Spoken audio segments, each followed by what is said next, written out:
எங்கள் வீட்டுக்கு புதுசாக ஒரு ஆள் வர போகிறாங்க. ஸோ அவங்கள அழகாக வெல்கம் பண்ணுறதுக்கு ஹாப்பியாக ஒரு பேபி ஷவர் ஃபங்க்ஷன் நடத்துனேன். பேபி ஷவர் ஃபங்க்ஷனா யாருக்குமா அப்படின்னு சொல்லி கேட்பீங்க. கொஞ்சம் மாதத்துக்கு முன்னாடி நான் ஒரு கல்யாண வீடியோ போட்டிருப்பேன்ல, என் தம்பியோட கல்யாண வீடியோ. அந்த கப்பலுக்கு தான் இப்போ நான் பேபி ஷவர் ஃபங்க்ஷன் நடத்த போகிறேன். தம்பி ஒய்ஃப்க்கு இப்போ 5 மாதம் நடக்குது. ஸோ நாத்தனார் வளையல் போடணும் அப்படின்றதுக்காக நான் வீட்டில் யாருக்குமே சொல்லாமல் சர்ப்ரைஸாக நான் கிளம்பி போயிட்டேன்.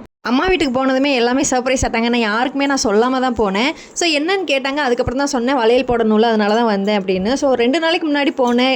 ஒரு 2 டேஸ்க்கு அப்புறம் நம்ம நல்ல நாள் பார்த்து போகலான்னு. ஸோ நாள் நல்லா இல்லை அப்படின்றனால கொஞ்சம் எக்ஸ்டர்ன் ஆயிடுச்சு ஒரு வாரம். நாள்லாம் பார்த்துட்டு அம்மா கிட்ட கேட்டேன் என்னென்னலாம் அரேஞ்ச்மெண்ட்ஸ்மா தேவை, என்னென்னலாம் வாங்கணும்னு அம்மா கிட்ட ஒரு ஐடியா கேட்டேன். அம்மா சொன்னாங்க. ஸோ அம்மாவையும் கூட்டிகிட்டே நாங்கள் போய் 2 நாளாக பர்ச்சேஸ் பண்ணோம். ஸோ என்னென்னலாம் தேவைன்னு சொல்லாங்க எல்லாத்தையுமே நான் வாங்கிட்டு நான் என்னோட முறையை நான் பண்ண ஆரம்பிச்சிட்டேன். ஸோ இது 5 மாதத்தில் நம்ம மட்டும் போடுற சிம்பிளான ஒரு வளனால எல்லாருக்குமே நாங்கள் சொல்லலை. எங்கள் ஃபேமிலி மெம்பர்ஸ், எங்கள் சிஸ்டர்ஸ், அப்புறம் வந்துட்டு சிஸ்டர்ஸ் முறையில் இருக்கிற எங்கள் சிஸ்டர்ஸை நான் கூப்பிட்டுக்கிட்டோம்.